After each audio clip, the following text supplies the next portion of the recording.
Fala, meus irmãos, a paz do Senhor Jesus. Deus abençoe sua vida nesse dia, nessa semana que se inicia. Desde já, deixa a sua curtida, deixa o seu comentário e compartilha esse vídeo aí, que creio que vai levar muita sabedoria às pessoas em relação a esse tema que eu vou trazer hoje. Será que alguém que se converteu hoje, ou de uma forma inicial, já pode pregar a palavra, já deve sair indo aí como missionário, não sei, fazer a obra cedo? O que a palavra de Deus fala a respeito disso? Antes de eu trazer, eu quero trazer um vídeo aí da Sarah Shiva, que ela praticamente concorda com tudo que ela diz, porém, não vejo por que alguém não poderia estar servindo na igreja, algum ministério ajudando ali, né? E estar em unidade com os irmãos. Então, acho que isso é importante. Mas, no geral, alguém ministrar outras vidas, eu acho que você já está indo para outro campo, que existe um tempo determinado de Deus para que a gente venha viver esse propósito, né? Existe um tempo de preparação. Então eu vou deixar o vídeo aí e na sequência eu vou trazer a palavra e o que Paulo diz a respeito sobre os novos convertidos. Subia no altar para ministrar. Somente guerreiros adestrados, preparados. Se alguém não preparado tocasse na Arca da Aliança, que era o local que representava no altar a presença de Deus, morria. O altar não se brinca, não é lugar para brincadeira. Inclusive, a gente estava conversando isso, eu e minha filha, outro dia, né? Que minha filha é uma ministra de música absurda, ela tem músicas absurdas também, maravilhosas. E ela estava falando, mãe, para mim, todo ministro, toda pessoa que se converte, seja de música, seja de qualquer área, o novo convertido não pode servir. Como assim? Ela acredita nisso. Servir e eu falei, o eu quê? também, na igreja. Ah, tá. Eu acredito também a mesma coisa. Eu falei, concordo com você. O novo convertido deveria ficar pelo menos 2 anos só sendo servido, só sendo treinado, só aprendendo. Pois então, meus irmãos, concordo praticamente com tudo que ela disse. Como falei, não vejo mal de alguém poder se envolver um pouco ali na igreja, mas tem algo muito importante que não se faz em toda igreja, acredito, e é uma preparação chamada discipulado. É aonde muitas pessoas pecam ao não iniciar a caminhada cristã em ser preparado e levar entendimento do que significa o evangelho, qual é o seu percurso de caminhada e a sabedoria que você precisa em respeitar os processos, né? Então vamos ver o que Paulo diz a respeito disso dos novos na fé, em Hebreus capítulo 5, do versículo 12 ao 14, que diz assim: porque devendo já ser mestres pelo tempo, ainda necessitais que se vos torne a ensinar quais sejam os primeiros rudimentos da palavra de Deus. Ou seja, para eu me tornar um mestre, eu preciso entender o proceder da palavra de Deus, o que significa, a interpretação correta, para que eu venha levar às pessoas o entendimento correto. Não falta de maturidade às pessoas, porque um novo na fé ele não tem a maturidade, então como que ele pode oferecer sabedoria em algo que ele ainda não tem a maturidade, né? Então Paulo diz um pouco sobre isso. E diz assim: e vos haveis feitos que necessitais do leite e não do sólido mantimento.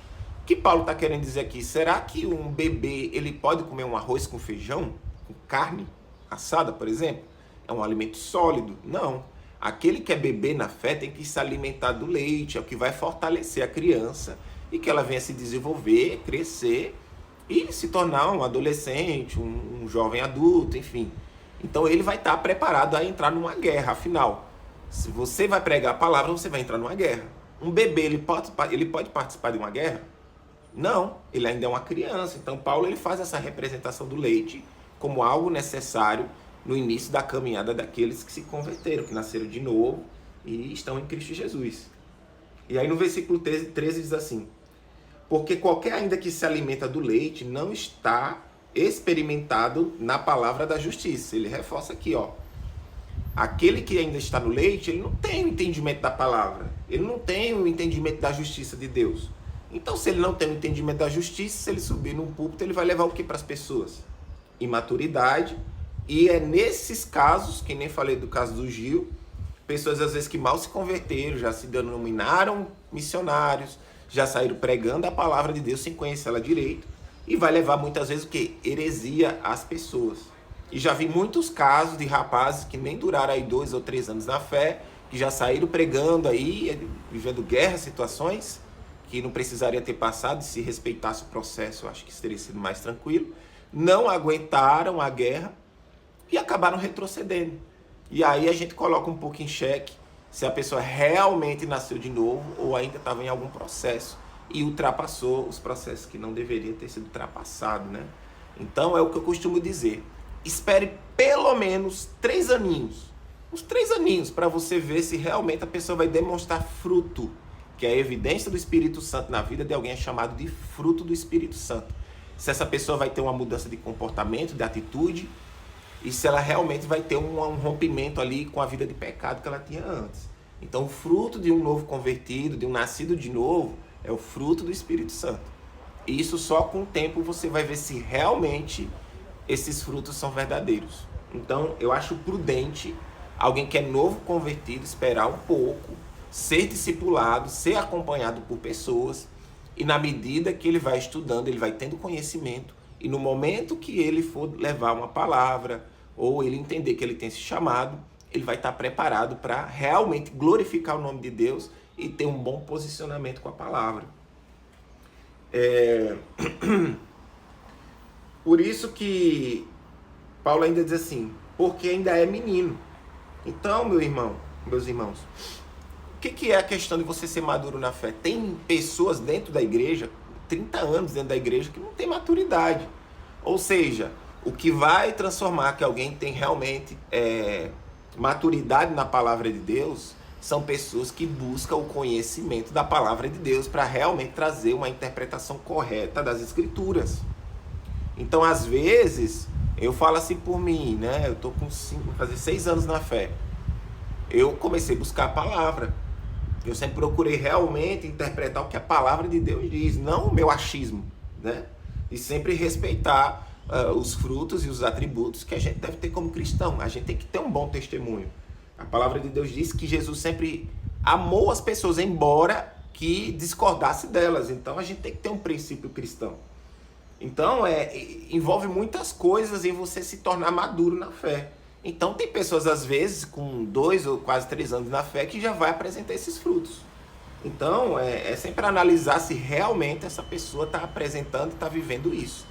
Mas eu costumo dizer que, pelo menos uns 3 aninhos, você vai realmente ver se essa pessoa está pregando aquilo que ela está vivendo, né? Exatamente isso. Aí no versículo 14 diz assim, mas o mantimento sólido é para os perfeitos, os quais, em razão e costume, têm os sentidos exercitados para discernir tanto o bem como o mal. Então, Paulo, ele faz uma afirmação. O alimento sólido é para alguém que já está caminhando na fé. É alguém que tem sentido já o conceito do que é certo e do que é errado, do que é bom e do que é mal, né? Então, eu não aconselho. Você vai evitar muito problema. Eu já vi muitos ministérios, pastores, pessoas que colocaram meninos logo para fazer isso e tiveram problema depois. E rapazes que às vezes não conseguiram dar conta das guerras, das tribulações, porque a gente que faz a obra de Deus, a gente que prega a palavra de Deus, as lutas vai vir. Além que cada um de nós passamos por um processo. José do Egito passou 13 anos sendo moldado por Deus até preparar ele para ele se tornar governador. Apóstolo Paulo não foi da noite para o dia. Em Gálatas 1, 16 ao 18, ali no contexto histórico, Paulo, ao que se discute, ele passou 14 anos para iniciar o ministério dele. Porque Deus tratou a soberba e o orgulho de Paulo. Porque houve um momento que Paulo se achava o cara da igreja, porque sem ele a igreja não seria nada, que quando Deus mandou ele meio que para a direita, ele queria ir para a esquerda, meio que desobedecendo o Espírito Santo. Aí Deus foi lá, tá bom, então eu vou deixar você de molho aí, foi 14 anos, para só depois, quando Deus viu o coração de Paulo, disse assim, Barnabé, vá lá e busque Paulo. E agora ele pode iniciar o ministério. Então, o espinho da carne de Paulo, ao que se tem os estudos, eram especificamente mais próximo 2, que era ser o quê? Um problema na visão dele, e possivelmente um demônio que atormentava ele. Porque Paulo ele tinha tido a visão do terceiro céu, era um homem estudado, né, treinado por Gamaliel. Então, existia uma soberba, um orgulho dele se achar. Então, Deus tratou ele 14 anos para ele começar o ministério dele. Então, muitas vezes, para a gente começar o ministério, se eu tenho um chamado evangelístico, pastoral, mestre, enfim, existe um tempo de caminhada que Deus vai tratar o seu coração antes para você iniciar um ministério, para que você não se torne alguém orgulhoso, né? Por isso que Deus fez isso com Paulo. Só que aqui em 1 Coríntios capítulo 3, o apóstolo Paulo também vai dizer o seguinte: eu, irmãos, não vos pude falar como a espirituais, mas como a carnais, como meninos em Cristo. Com leite vos criei, e não com a carne, porque ainda não podeis, e nem tampouco ainda podeis, porque ainda sois carnais. Pois havendo inveja, contendas, discussões, e não sois porventuras carnais, ainda dizendo, eu sou de Paulo, eu sou de Apolo, porventura não sois carnais? Pois quem é Paulo, pois quem é Apolo, senão ministros pelos quais crestes, conforme que o Senhor deu a cada um? Eu plantei, Apolo regou, mas Deus deu crescimento. Por isso que nem a planta é coisa alguma, quem nenhum rega, mas Deus dá o crescimento. Porque nós somos cooperadores de Deus, e vós sois a lavoura e o edifício de Deus. Então, meus irmãos, o que acontece? O apóstolo Paulo também, aqui na carta aos Coríntios, no capítulo 3, ele fala que, reafirma, né? Aquele que é neófito, aquele que é bebê na fé, ele tem que se alimentar do leite, que é a busca do conhecimento da palavra. Então, ele fala aqui sobre uma imaturidade que a igreja estava tendo aos coríntios. Que, por exemplo, eu sou de Apolo, eu sou de Cefas, eu sou auxiliar de alguém. Então, o que estava acontecendo? Existiam líderes na igreja de Corinto, que pessoas, por gostar desses líderes, iria para o grupo deles, só que ficava um grupo falando mal de outro grupo, e o apóstolo Paulo estava vendo essa carnalidade e disse, por um acaso foi Paulo que morreu em morte de cruz, ou se não Cristo? Então isso são dissensões, divisões que acabam dividindo a igreja, né? Então o nosso foco é pregar a palavra, o nosso foco é viver o nosso chamado, o nosso foco é fazer aquilo que Deus dita que a gente deve fazer. Então a gente não deve perder tempo com dissensões, com discussões que não vai levar em nada. Cada um tem que fazer a obra, cada um tem que buscar maturidade, e novo convertido não pode entrar em guerra muito cedo. Respeite o seu processo, busque um discipulado na sua igreja, com o seu pastor, com o seu mentor, para que você venha realmente crescer na fé, para que você realmente venha ter fruto, para que realmente você venha glorificar o nome de Deus e levar verdadeiramente maturidade e palavra às pessoas. E não cair em discussões ou dissensões. E é isso que acaba levando muita gente, novo convertido, às vezes até desviar da fé, porque não vai dar conta do alimento sólido. E o evangelho, meus irmãos, como diz a Sarah Shiva, não é para os fracos. Fracos no sentido assim, que a gente vai ser muito confrontado. Os meus processos desses últimos 6 anos, Deus me confrontou em muitas áreas da minha vida, no meu orgulho, por exemplo. Então, é um processo que precisa ser respeitado, porque senão a gente não vai dar conta. Então, não atropele, respeite os seus processos. Paulo, como diz, passou 14 anos para começar o ministério. José passou 13 anos, né, para se tornar governador. Então, não queira você hoje dormir ali como José e querer acordar governador, porque não tem como pular os processos. Não existe coach no processo de Deus. Existe sim a entrega do seu coração. Então, é essa palavra que eu trago.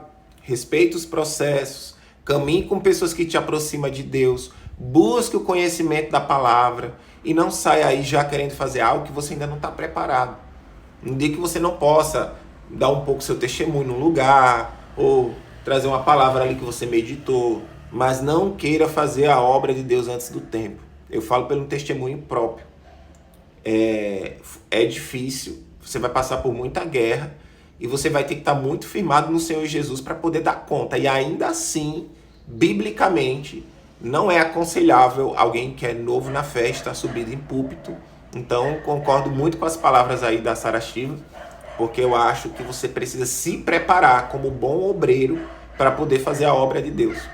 Por isso que o apóstolo Paulo, na carta 1 Timóteo capítulo 3, que acho que foi Paulo, né, que escreveu, ela afirma o seguinte: se você almeja o episcopado, ótima obra almeja.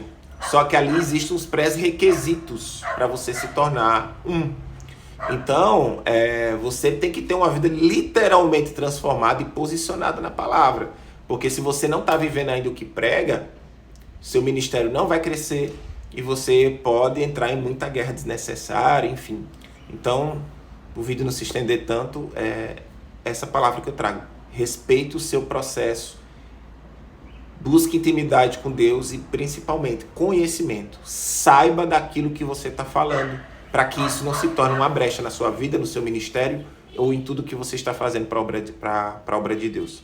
Porque a palavra de Deus realmente é clara. Existe um tempo de Deus para a sua vida. E não é da noite para o dia que você vai se tornar Billy Graham ou sei lá quem, se é isso que você almeja, né? Eu acho que Deus tem um propósito, um chamado muito específico para a vida de cada um. E nem sempre você vai fazer o que o outro faz, né? Cada um foi chamado com algo específico a ser feito, né? E é isso, meus irmãos. Que Deus abençoe a sua vida. Inclusive, eu tô com um grupo de WhatsApp. Lá eu trago palavra, envio os vídeos que eu tô criando de conteúdo, trago ali algumas palavras. Geralmente, se alguém precisa de tirar alguma dúvida, também tô ali disponível. Então, eu tenho esse grupo. Se vocês quiserem fazer parte dele, meu número é 19 9742 35 994. Digo de novo, 19 9742 35 994. Esse é meu número de WhatsApp. Manda uma mensagem, eu quero entrar no grupo, que eu adiciono vocês lá. E vai ser uma bênção. E deixo como esse número também para aqueles que quiserem ajudar, abençoar o meu ministério, né? Pode ser qualquer valor, pode ser R$2, R$3, enfim. O pouquinho que você me ajudar já vai me ajudar a fazer a obra de Deus. E estou nesse propósito aí, né? Então, que Deus possa estar abençoando a sua vida. Vamos para frente e, em nome de Jesus, essa semana eu vou criar conteúdo todos os dias trazendo palavra para a glória de Deus, tá bom? Deus abençoe.